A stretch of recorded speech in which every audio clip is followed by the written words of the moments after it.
guys, I've been home in Pennsylvania visiting with my family for the past like 2.5 weeks. I'm going home to Italy in a couple of days.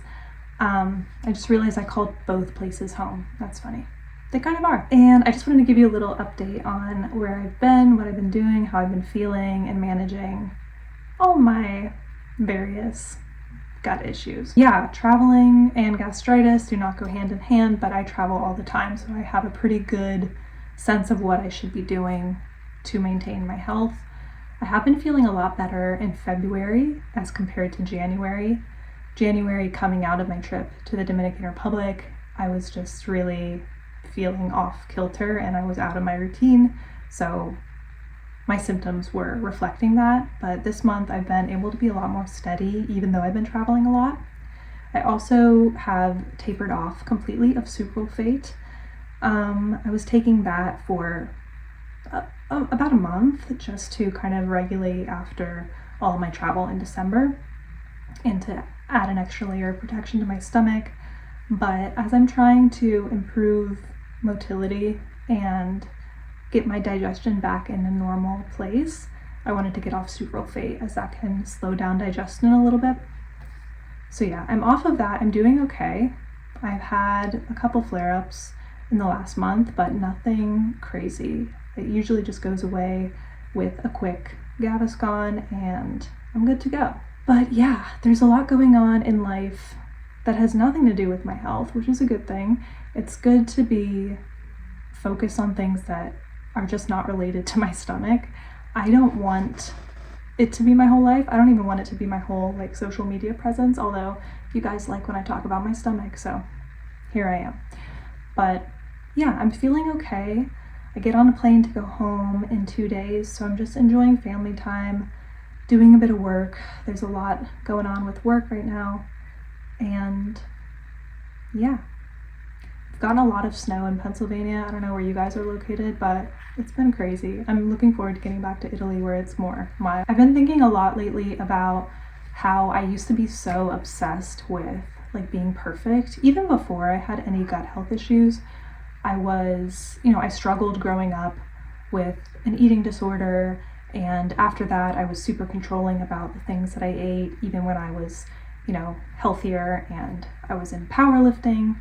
And as I've kind of gone through this process of healing my stomach, I've really learned how to not sweat the small stuff and how to not freak out about every little ingredient that I put in my body, because at the end of the day, food is not what made me sick.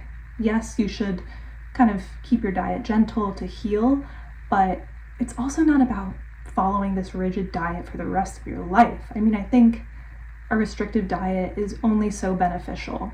At some point, you start depleting your gut microbiome of valuable bacteria that keep digestion in good health, and you create this toxic mentality around food, and that's the last thing I want to do. And it's something that I feel is important to talk about on here because there is a lot of misinformation in the gut health, stomach healing world, and I just want to clarify, like, you can feel good and you can heal without being perfect. You don't need to be perfect to heal.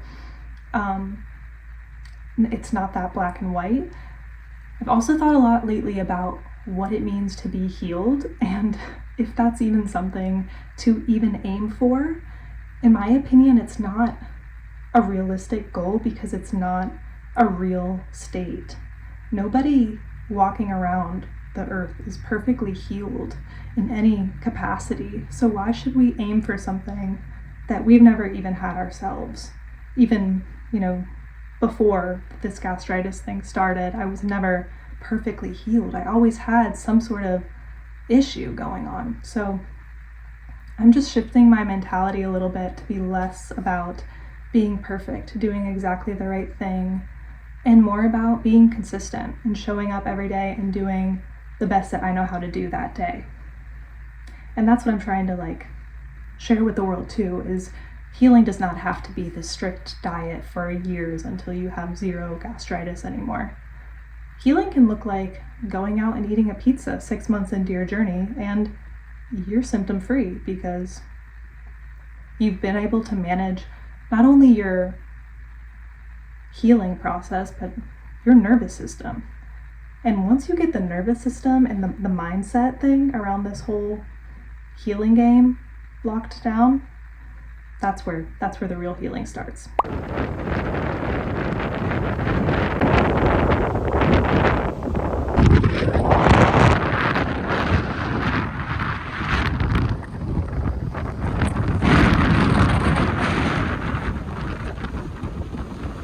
Hi guys, reporting to you from a car. I am traveling in the US. I've been home for a week and now I'm in Florida, which is actually where I'm originally from, but my family doesn't live here anymore. Well, some of my family does. It's complicated.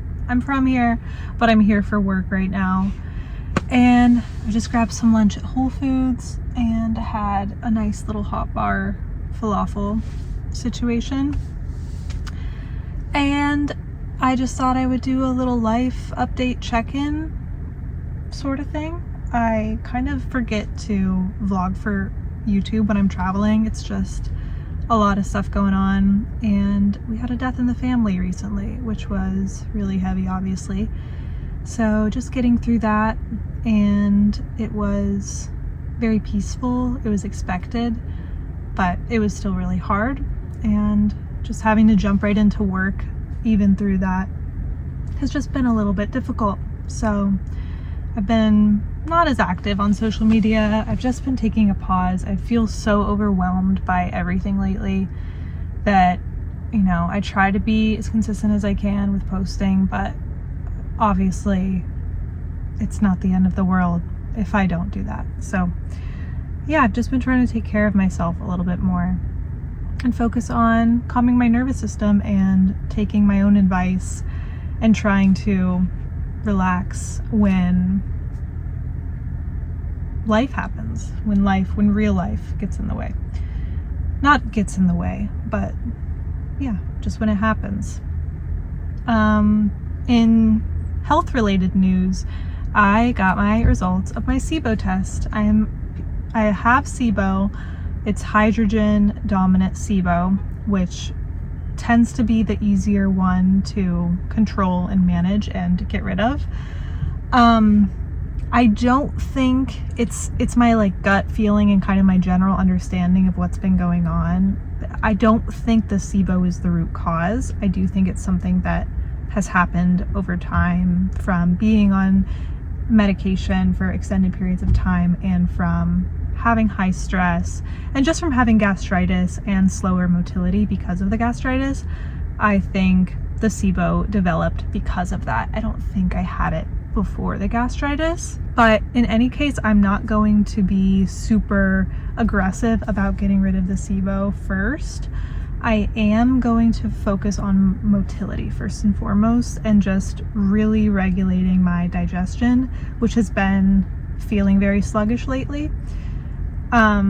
So that's my main focus, and as I improve motility, the SIBO should also improve. And at that point, when my symptoms are a lot calmer for, weeks at a time, then I will go in with maybe an antibiotic. I think I feel okay about taking antibiotics for the SIBO just to fully get rid of it. But again, I'm not doing that now. I'm not doing it while I'm traveling. I'm not doing it while I have some nights where I'm still flaring up right now. So yeah, that's where I'm at. I'm not super bummed about the test result. I'm glad to at least have some sort of information, even though it's not giving me like this end all be all like root cause answer, because I don't really think there is one for me. I think it's a combination of, increased inflammation due to an acute instance of drinking a lot of alcohol in one sitting, and then chronic stress that I just never managed. And that all affected my motility, which I think caused the gastritis over time. And then that caused the SIBO. So solving the SIBO won't necessarily just fix everything for me, I don't think.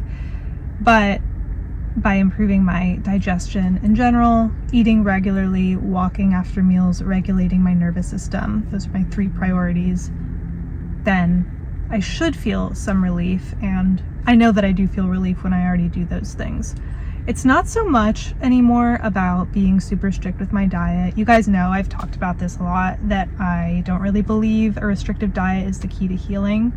I do think at the beginning, when you're super inflamed, when you have flare-ups all the time, being on a restrictive diet is helpful to just not experience pain and discomfort all of the time. But after that first 2-3 months of, really restricting, it's not really necessary to do it beyond that point. It just causes, extreme weight loss, more anxiety, and can honestly mess up your gut microbiome long term. So I am eating normal for me. I still don't drink alcohol right now. I decided in January I was gonna take a little pause for dry January, and then I haven't wanted to drink anything since then. So I'm just going for as long as I can. It has been really easy. I thought it was gonna be hard, but I think since dealing with this, alcohol just has a different place in my mind. It's not as tempting anymore. So I haven't had a drink since I was in the Dominican Republic in December, and I don't plan to for a while. I really am just at the point where I just want to get this behind me, and drinking alcohol is a big flare trigger for me. So definitely staying away from that. Definitely staying away from caffeine for now. But I still eat chocolate occasionally. I'll have tomatoes in some foods. It's not an everyday thing, but I'm just not restrictive about the other things right now. The only thing maybe that I'll say is I just don't eat heavy, greasy, fried foods in general, but that's simply because I don't enjoy that type of food. I more so have a sweet tooth, and I indulge that pretty regularly, and I'm not afraid to do that. But I do know that especially when you have SIBO, you do have to be careful with the amount of sugar you eat. So if I want a sweet treat, I'll do one a day. And that's been a good balance for me. It makes me feel unrestrictive and happy, but also not overdoing it. So that's been great. But yeah, guys, that's just my realistic update. In terms of how I'm feeling lately, I feel pretty good most days. Over the last maybe 2 weeks since the start of February, I've had 3 flares, and they've all been pretty mild. I had a flare the night that my grandpa passed, because I don't know, I just woke up in the middle of the night and just had heartburn, which is to be expected when something traumatic like that happens. So just really trying to take it easy and also make sustainable choices that I don't have a problem keeping up with long term. So yeah, that's where I'm at. So we're in Florida for the rest of the week. I'll keep you posted on what that looks like from us. I'm not going to show a lot of work stuff just because I don't want to show that on here. But hi guys, I'm editing that clip that you just watched, and I just wanted to come on here and give a little update since I recorded that about 2 weeks ago. So since then, I have gotten the antibiotics rifaximin for eliminating SIBO, and I just started taking it this morning. My symptoms have been okay lately, so I decided it's a good time to start, and I am hopeful. We'll see what happens. I think that this paired with, my gentle diet and all the other things I'm doing to improve motility, I will be in good shape in a month. Not totally healed, but I will have the SIBO under control at least. So I will keep you updated on that. I have decided, after talking at length about how I don't believe in restrictive dieting long term, I am doing a restrictive diet while I'm on the antibiotics and a little bit after, just to limit that, try to starve the SIBO essentially and limit the pressure that it's causing. Just a little update, things have shifted a little bit. So yeah, that's where we're at. I'm hopeful. Again, like I said in the last clip, SIBO is not the root cause for me. Gastritis came first, then bile reflux, then likely SIBO in that order. But killing the SIBO will likely improve my other symptoms and actually maybe finally allow me to heal the gastritis. I do believe that the reason I wasn't successful with doing a restrictive diet to heal gastritis is because I had that unaddressed SIBO that just kept coming back. So hopefully killing it and maintaining the gentle diet beyond the antibiotic protocol, and also focusing on motility, all three of those approaches together, that might put me in a pretty good position this year. I'm just saying, just putting it out there. No promises, but I'm hopeful that I'm on the right path. Thank you guys for watching. I will see you in the next vlog.